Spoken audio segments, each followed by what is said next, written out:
Ekonomi Nasional atau DN menggelar pertemuan dengan Presiden Prabowo Subianto di Istana Kepresidenan Jakarta untuk membahas berbagai tantangan ekonomi yang tengah dihadapi Indonesia.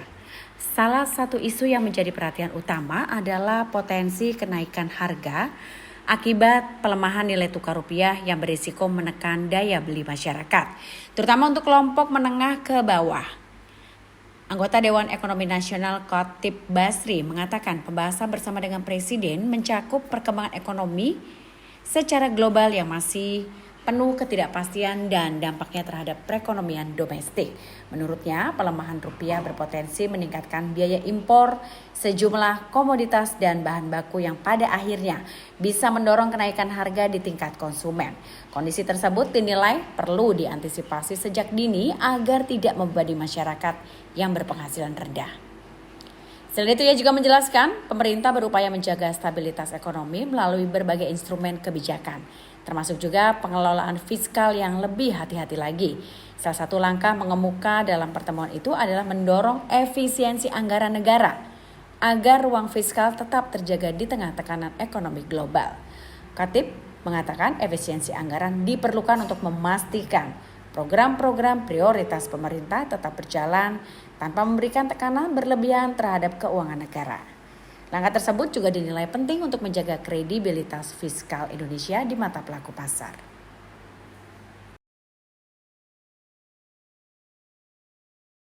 Tadi kami juga membahas tentunya perkembangan situasi terakhir, situasi makro yang berkaitan dengan kondisi sekarang, dan kami juga menyampaikan bahwa salah satu isu penting yang harus diperhatikan itu adalah kemungkinan mengenai risiko kenaikan harga-harga yang bisa terjadi akibat dari pelemahan rupiah.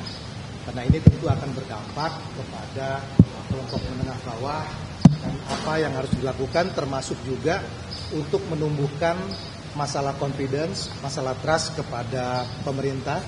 Salah satunya adalah langkah-langkah yang dilakukan di dalam efisiensi anggaran, termasuk salah satu diantaranya di dalam kaitan dengan MBG. Saya kira Pak Firman mau bicara lebih detail mengenai ini.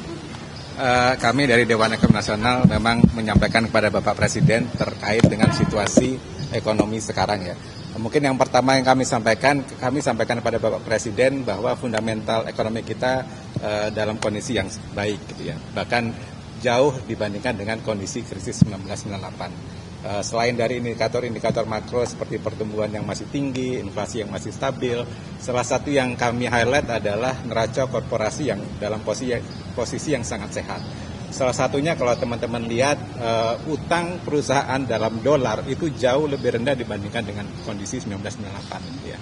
Kemudian kalau kita lihat posisi cash dari perusahaan juga dalam posisi yang tinggi, jadi ketidakpastian yang terjadi mereka masih cukup bisa mitigasi. Dari sisi perbankan kita juga bisa lihat capital adequacy ratio dalam posisi di atas 25. Ini menunjukkan sistem perbankan kita cukup kuat. Gitu kan. Namun memang kita perlu waspada terhadap ketidakpastian ekonomi global. Dampak perang ini sepertinya lebih tinggi, lebih lama dari perkiraan kita. Kemudian ada faktor pelemahan rupiah. Tadi Pak Dede sudah sampaikan dampak perang ini kenaikan harga energi global dan kemudian pelemahan rupiah ini bisa berdampak pada kenaikan biaya produksi dan distribusi. Dan kalau teman-teman lihat kan IHK inflasi 3%, tapi IHPB itu di 5%, IHPB itu di sekitar 7%. Dan ini yang perlu diantisipasi nanti di semester kedua, tapi saya kira pemerintah sudah mempersiapkan langkah-langkahnya. Nah, kemudian di tengah ketidakpastian global ini, saya kira confidence harus kita terus perkuat. Salah satunya komitmen Bapak Presiden terkait defisit fiskal, ini harus kita bisa jelaskan dengan lebih detail. Pak Presiden tadi menyampaikan efisiensi anggaran ini akan dilakukan, termasuk untuk program-program prioritas seperti MBG. Jadi tadi angkanya cukup besar yang kita bisa hemat dari sisi MBG ya. Jangan lupa subscribe ya.